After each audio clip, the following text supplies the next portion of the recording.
Maayong buntag kanatong tanan mga kaigsunan, ako ang inyong naginusarang pastor ninyo sa atong programang Ambuhin Kamatuoran. Karon nga buntag, atong isgutan kining prosperity. It's not about the prosperity gospel but the plans of God din sa atong kinabuhi. But the question is, unsaon man nato nga makabutan ang kining gitawag nga plano sa Ginoong Dios sa ato nga kauswagan kung diin atong giuna-unahan nato ang Ginoo. Gauna-una ta sa plano sa Ginoong Dios. In what way man, pastor? Sa unsa man pamaagi nga atong ginauna-unahan ang plano sa Ginoong Dios? Kining pag-uyab-uyab og sayo, kining pag-engage og relasyon sa sayo nga edad, makaguba kini sa plano sa Ginoo. Kung atong lantawon ang buhing kamatuoran dinhi sa pulong sa Ginoong Dios, Jeremiah 29 verse 11, "For I know the plans I have for you, declares the Lord, plans to prosper you and not to harm you, plans to give you a hope and a future." So muna ang giingon sa pulong sa Ginoong Dios, plans to give you a hope and a future. Maayo nga kinabuhi. But sad to say, nga diin maguba ang plano sa Ginoong Dios kung mosayo kamo og minyo. Nganuman dili man mo kahuman. Dili man ninyo makabot ang maayo nga degree nga para sa inyo kurso. So kung mosayo man gud mo engage man gud mo mga young people no og sayo nga relasyon sa inyong sayo nga edad.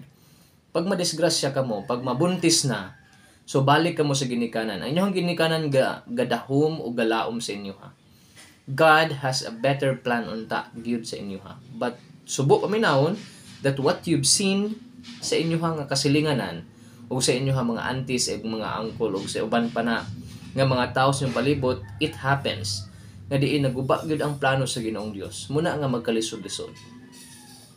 Bot pasabot ang sitwasyon nato karon kung magkalisod-lisod ta is that because we neglect the plan of God, the will of God. Muna nga walay panalangin.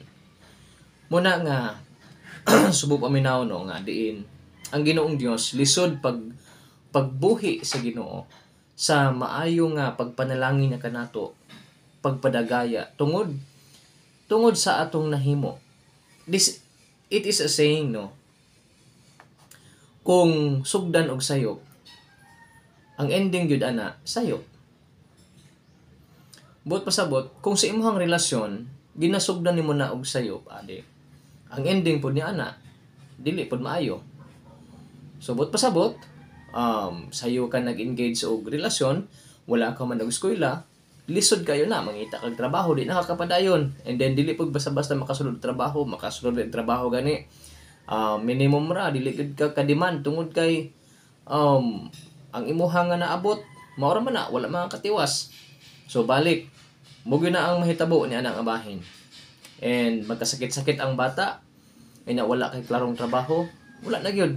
Muna bisan pag unsaon na tuog ampo, bisan unsaon, bisan pag asa mo muduol, ang pagpanalangin sa Ginoong Dios gakapugngan tungod kay atong giguba magud ang plano sa Ginoo. So what is the point? Ang point niini is that samtang karon gani may tsansa pa paminawa gud ang pulong sa Ginoo. Hirkin gid niini. Tagay gid sa pagtagad. Mao na bitaw giingon sa pulong sa Ginoong Dios, but the truth always prevail, that it happens always this sa atong mga kabatan-onan. In Jeremiah chapter 22 verse 29, ingon sa pulong sa Ginoong Dios, "I spoke to you when you were secure for your prosperity, but you said, I won't listen.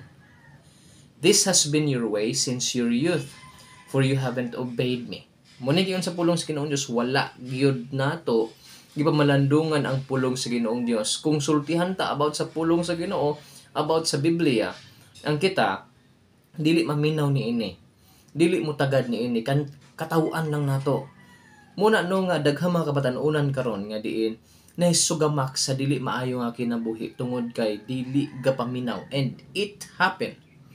Muna ingon sa pulong sa Ginoong Dios, "I spoke to you," ingon ang Ginoo, "when you were secure, but you said, I won't listen." Dili ko maminaw. Munang ang Ginoong Dios karon sa ato gaistorya sa ato.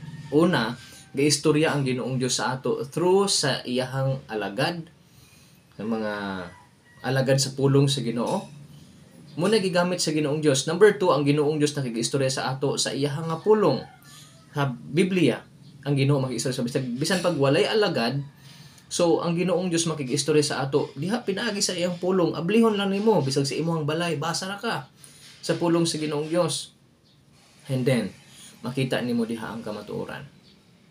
And then next, pag walay alagad, makabasa ra ka sa pulong sa Ginoo. But number 1, kung kining servant sa Ginoo, tulo ni siya ka S. Ang primero nga servant sa Ginoo, God spoke to us through the servant of God. Kining mga alagad sa Ginoo makikistorya sa ato nga diin ma-reveal sa Ginoong Dios through His servant ang mga plano sa Ginoong Dios. O maayo ba ni atong plano or dili? Then kung dili ta maminaw, naapod ang pulong sa Ginoong Dios. You know what? Kining number 1 ug number 2, tungod kay ang atong hunahuna manggod, grabe ka. Kanang itong advance ka ito maghuna-huna nga hadlok mausab imong relihiyon, dili ka magpatambag, dili ka mangayo og tambag. Ug di pud ka mo basa sa pulong sa Ginoo kay ang imong ginabasihan, ang advice ra sa imong mga barkada, ang advice ra sa imong mga uban pa na nga mga tao nga wala gani kaila sa pulong sa Ginoo, wala gani naswito unsay plano ug pulong sa Ginoo. Muna nga giniglect na to no, ang pilmirong S, servant sa Ginoo. Number 2, sword, the word of God. Munang sword in the book of Hebrews. Now, ang last S is mauning situation, God's given situation.